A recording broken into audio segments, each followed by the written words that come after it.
Hi, I'm so excited to welcome you to our Music 200 concert. In Music 200, we learn both how to play the viols and about the history of Italian art and music throughout the Renaissance. We have a particular focus on Isabella d'Este, and we'll really be channeling her spirit and her journey in this concert. For exactly 1 month now, we've been learning how to play the viols. We usually play for each other. It's a very social form of music, but tonight we're so excited to share with you. So we hope you enjoy, and welcome to Channeling Isabella.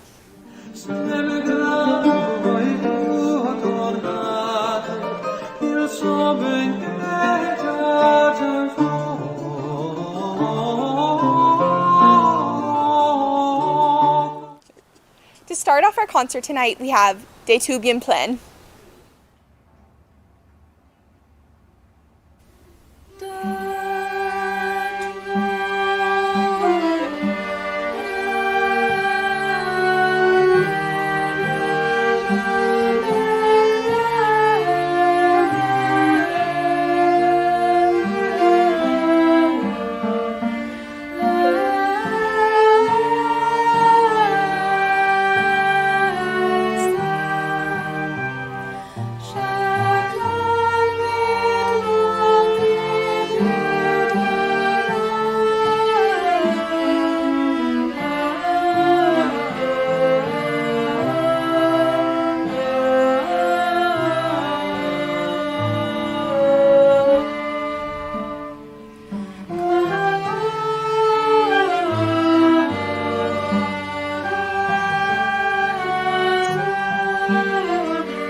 Isabella was an avid musician, a connoisseur of musical instruments, and a patron of composers.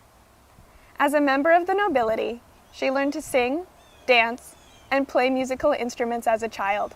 One of the composers whose music she played was Johannes Ockeghem, shown here wearing glasses as he reads from a music lectern. Upon Ockeghem's death in 1497, Josquin composed this musical tribute, Nymphe des Bois. This chanson mentions Atropos, who traditionally cut the thread of life in Greek mythology.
Next up, we have myself introducing Se Me Grato and talking a little bit about Isabella's role as co-regent of Mantua. A letter from Isabella to her husband. Let your highness, I beg of you, keep a tranquil mind and attend wholly to military affairs. For I intend to govern the state with the help of these magnificent gentlemen and officials, in such a manner that you will suffer no wrong, and all that it is possible will be done for the good of your subjects. I was filled with joy on hearing the accounts of solemn entry into Bologna, which your excellency described so fully in your 2 letters.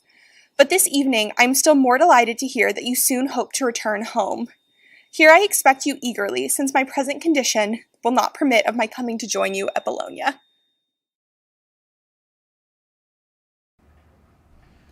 Se m'è grato il tuo tornare, io so ben che giaccio in fuoco. Se m'è grato il tuo tornare, io so ben che giaccio in fuoco. Anco spero nel suo luogo.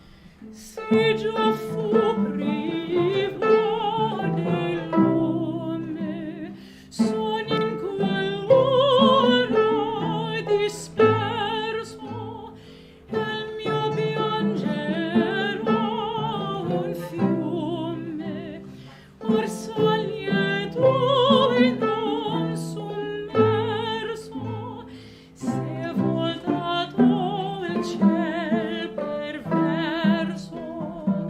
Vivo lieto in dolce amare, se m'è grato il tuo donare, io so ben che giaccio in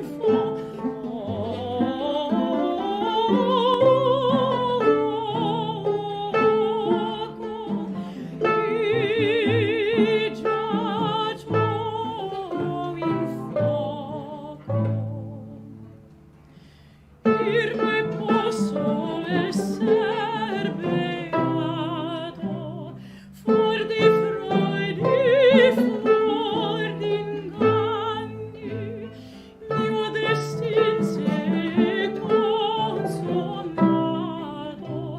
quando tribo del mio danno, son più fuor d'un grande affanno. Così al fin sempre sperare, se m'è grato il tuo donare, io so ben che giaccio in fuoco,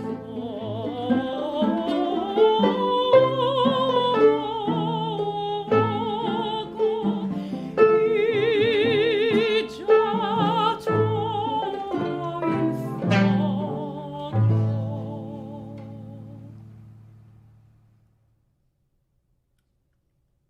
We hope you've been enjoying so far. Next up, we have Adeline and Jasmine introducing Italia Mia and reading letters that relate to the song's message about Italy at war.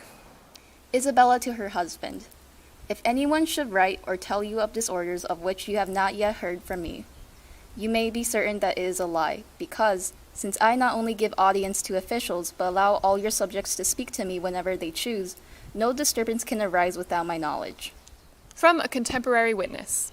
The Marchesa looked her loveliest in a robe of white and silver, and at the urgent entreaty of her guests, consented to sing to them after supper, accompanying herself on the lute, to the delight of all who were present.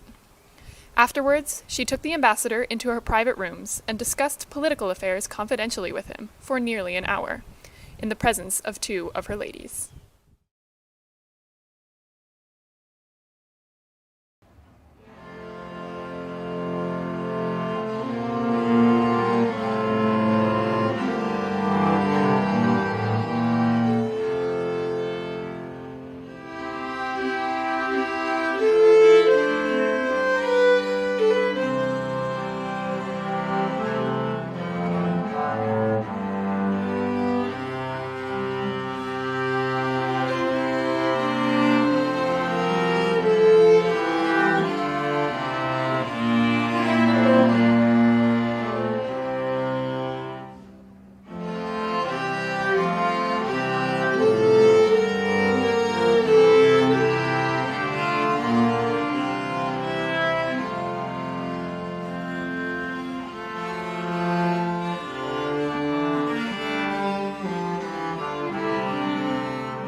Next up, we have Sally reading letters from Isabella about her husband's torrid affair and introducing the heartbreaking piece, Dulce Memoir. Isabella writes to her husband, "Even in the certainty that I will only receive pain at your lordship's hands, I shall not cease to do good, And however you may show that you love me little, all the more will I love you with affection. For I was born to this, having been given to you at such an age that I cannot remember ever being without your love. Do not think that even if you loved me as much as any person has ever loved another, you could ever repay my loyalty. This is why your Highness sometimes says that I am haughty, because knowing how much you owe me for this, and seeing that I am badly repaid, I sometimes change complexion and seem to be in effect when I am not. Your Highness must not say that it is my fault if I quarrel with you, because as long as you show any love for me, no one else can make me believe the contrary. But no interpreter is needed to make me aware that your Excellency has loved me little for some time past. Since this, however, is a disagreeable subject, I will cut it short and say no more.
Finally, we have been reading letters from Isabella about setting her son up for marriage in the joyous piece Io non compro più speranza.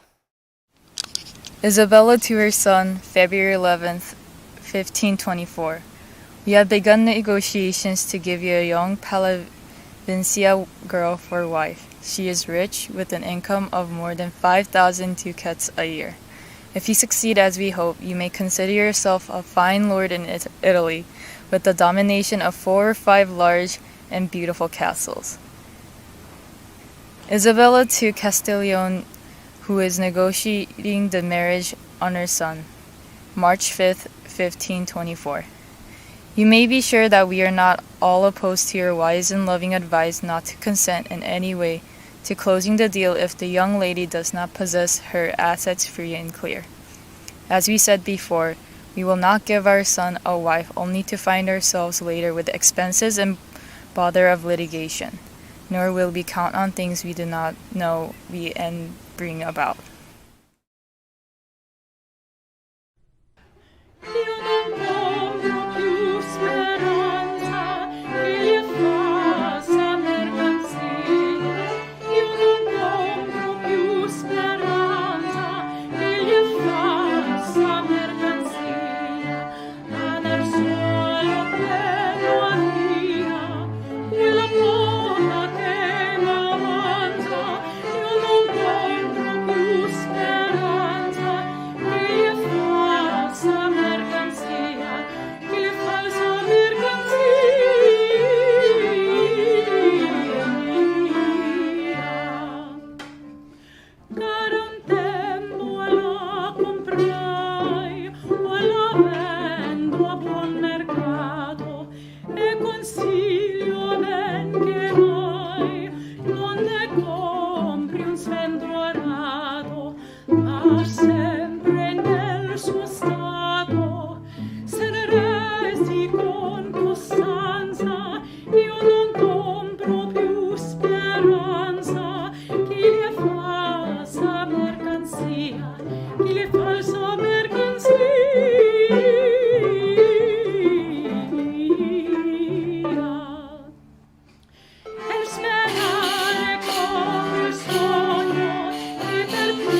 you.